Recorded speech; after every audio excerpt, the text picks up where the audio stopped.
যে এই কৈভোলা মাছের ঝালটা বানাতে গিয়ে এতটা ঝামেলায় পড়তে হবে আমি কখনোই ভাবিনি। প্রথমে আমি মাছগুলো ভেজে নিচ্ছিলাম, আর ঝামেলার কথা কেন বললাম জানো? দেখো মাছ ভাজতে ভাজতে কি হলো, মাছটা পুরোই ভেঙে গেল। আমি জানি না আমার সাথে কেন এরকমটা হয়। যাই হোক, এই মাছটা তুলে সেকেন্ডবার আবার মাছ ভাজলাম, আর এই মাছগুলো মোটামুটি ভালো হয়েছিল তাই তুলে নিলাম।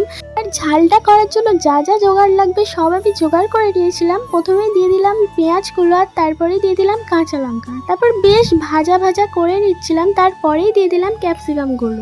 এদিকে আমি আলাদা করে একটা মশলা পেস্ট করে রেখেছিলাম যার মধ্যে ছিল পেঁয়াজ, রসুন আর কাজু, সেটাকে আমি এর মধ্যে অ্যাড করে দিলাম। তারপর বেশ অনেকক্ষণ ধরে কষানোর পর দিয়ে দিলাম এর মধ্যে একটু হলুদ আর অল্প পরিমাণে একটু জল, যেহেতু জিনিসটা শুকনো হয়ে যাচ্ছিল। তারপরেই দিয়ে দিলাম পরিমাণ মতো নুন। বেশ 7-8 মিনিট ধরে জিনিসটা কষানোর পরে অল্প জল দেওয়ার পর কষিয়ে কষিয়ে ফাইনালি লাস্ট জলটা আমি দিয়েই দিলাম। আর তারপরেই দিয়ে দিলাম এর মধ্যে মাছগুলো, যেগুলো আমি আগে থেকে ভেজে রেখেছিলাম। পরে অল্প করে নাড়িয়ে এর মধ্যে আমি একটু চাপা দিয়ে দেবো যাতে মাছটা একটু নরম হয়। আর চাপা খুলে এরকম একটা জিনিস দেখলাম।